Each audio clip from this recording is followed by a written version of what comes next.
Hello and welcome to Atheist Bible Study. I'm Joe Dixon.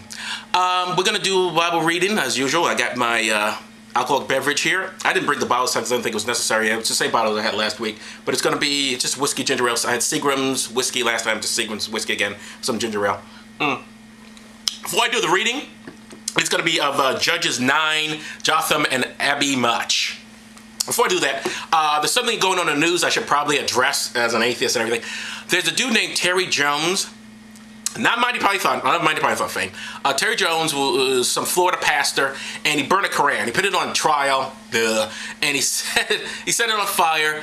And needless to say, this has sent the Muslims, or Muzzies as I like to call them, into a tizzy, especially in Afghanistan, where apparently they killed some UN officials, not officials, but UN people, beheaded some folks. I mean, just really horrible stuff. About 9 people have been killed, and they're all rioting. And I guess it's now the 2nd or 3rd day, whatever. I just wanted to put this out there, just as my own point on this, that in terms of both Terry Jones and the Muslims who are rioting, can go both fuck themselves. Fuck themselves really, really hard. Fuck themselves with a lamppost. Fuck themselves with a nice fork. Fuck. Both of you people. Because Terry Jones is a fucking tard, and the Muslims who are rioting are fucking tards. 2 tards fighting. I have no use for either one of these lunatics. And by tard, I'm not talking about mentally challenged people. Well, I am, but not in the sense we mean it in people who are developmentally disabled. I mean true people have not developed beyond a certain level. And that's Terry Jones, and that's these fucking, oh, the Quran. Oh, don't you burn my Quran. Oh. Fuck you guys. Fuck both of you. Lunatics. Goddamn lunatics. Who gives a fuck? Burn the goddamn book. It's a fucking book. What's the matter with you lunatics? Fucking retards. Muzzies are fucking out of their goddamn heads. Okay.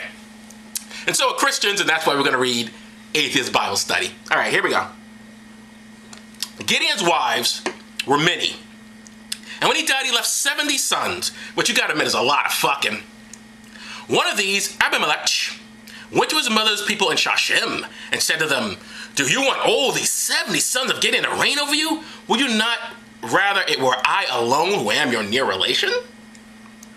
They agreed that they would rather have him as ruler, and they gave him 70 pieces of silver, which was a lot of silver back then, with which he hired mercenaries, no doubt from Blackwater, who followed him to Ophrah.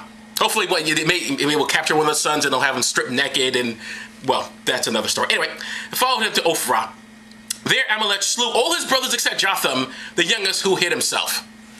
Now, that little story, very interesting, because it's one of the many stories in the Bible that shows that of all the people who are sick, deranged, and horrible, it's always the dudes who like the pussy. You know, it's always us. It's always the breeders. Or Gideon has 70 kids, apparently never lets them learn to love each other and raise as a family. You shouldn't have 70 kids anyway. It's too many fucking kids. If there's ever a case for abortion, that's it. Once past 10, it's too many. Past 1 is too many, but that's another story. Anyways. So this lunatic, Gideon, has 70 kids, and one of the kids decides to kill the other kids. Beautiful story. And I don't doubt this guy is straight. So, and it's weird because the Bible denounces homosexuality, denounces masturbation, and yet the masturbators and the freaking gay folks aren't the goddamn problem. That's the hilarious thing about the Bible. And the sad thing for me is, I was believe this shit.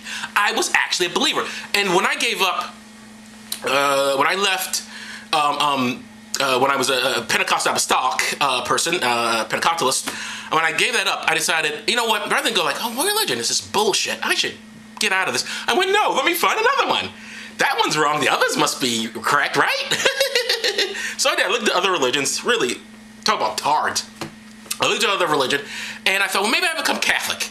I never seriously pursued it, but I did look into it. I did investigate it. I really did. And I went to Catholic Mass at St. Patrick's here in New York City, famous Catholic church. And let me tell you something. When you're raised in the black church, as I was, Catholic Mass is pretty fucking boring. In fact, if you're raised in reality, the Catholic Church Mass is pretty fucking boring. I mean, that is some dull shit. So I was really bored. So I'm like, you know what? Maybe we should go to an all-black Catholic church. And I did. I went to an all-black Catholic church, and I knew it was a black Catholic church because the Eucharist, a deep fried and served with cornbread. The church is called Our Lady of Shaniqua. I don't know if anybody's ever been. All right, but here's the thing. I don't know how many of you out there are Catholics or former Catholics or whatever, and you ever did the communion wafer. Now, that of course is supposed to be the body of Christ. You know something I found out about Christ? Very bland. That motherfucker ain't tasty at all. It's just, oh my goodness, that motherfucker needs some seasoning. Somebody, a little paprika, something, a little tomato sauce. Oh, not good, not good. Another thing I found about, because I did investigate a bit about Catholicism. Did you know the Vatican has one of the highest crime rates in Europe? Absolutely true.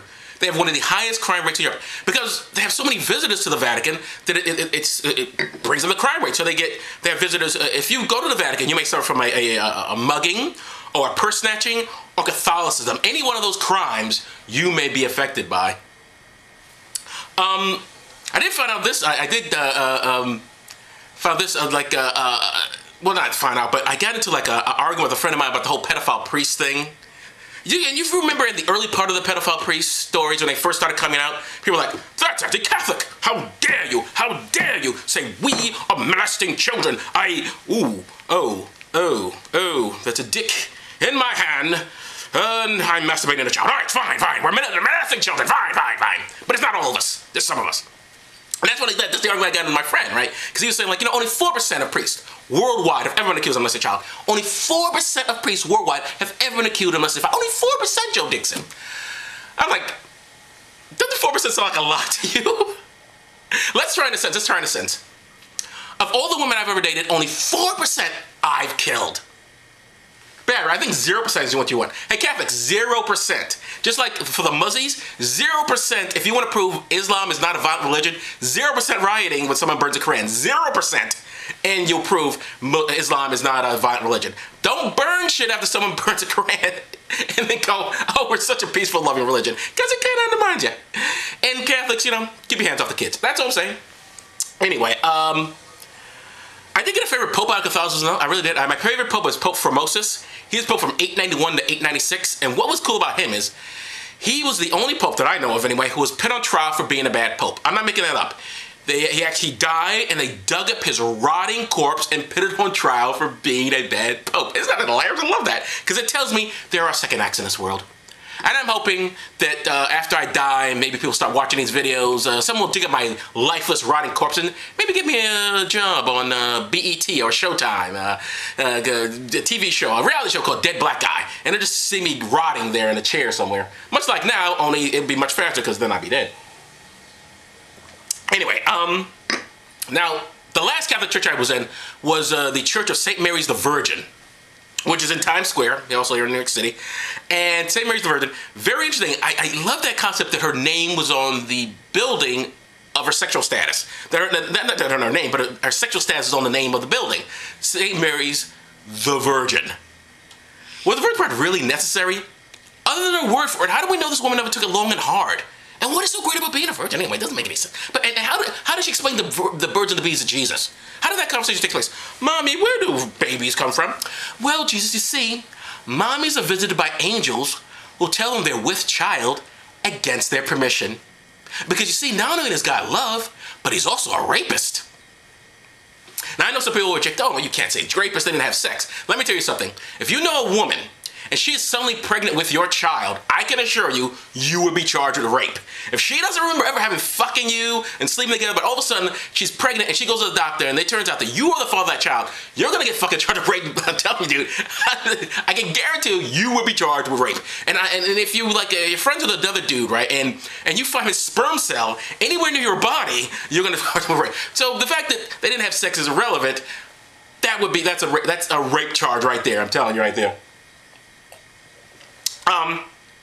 But another thing I always found interesting about the whole virgin birth thing, of course, is why is virginity seen as such a wonderful thing? Not just for the crazy Christians here, but also, the Muzzies and the Jews all love the virginity thing. I don't. What's so great about? You know who was a virgin? Ed Gein. Have you heard of Ed Gein? The movie Silence of the Lambs and Psycho is based on this sick motherfucker. This guy not only murdered women, but he would go into graveyards and dig up women's bodies and not put them on trial like Catholics. No, but would take women's bodies and wear their flesh. Where the decaying flesh? We'll make other human beings out of them, like Frankenstein or something. Because some people like to wear Victoria's Secret. He liked to wear Victoria. But he was a virgin. Being a virgin doesn't mean anything. It doesn't make you pure or anything. It just means you can't get laid. That's not a plus, people. Not a plus. But I did look into the being a Catholic, and that didn't work for me. I was, like I said, Pentecostal is what I was initially in. And I thought, well, you know what? Maybe I become Jewish. That might be good. I might become a Jew because I could use the money. That's a joke. I shouldn't do that. Anyway, but no, I did consider becoming Jewish, and of course, to become a Jewish man, you have to be circumcised, which is also true of Muslims. You know that? I bring up the Muzzy thing a lot today, but it's true.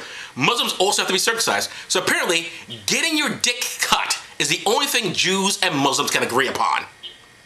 But they do. They have circumcision. And I always wonder, how do they convince men this is all right? What was the myth that they came up with to tell men this is a great thing to do? I mean, for all the religions. What was the first guy supposed to be praying? Oh, dear Lord, what can I do to get in your good graces? And God's supposed to say, I don't know, I ain't trying to cut off the tip of your dick.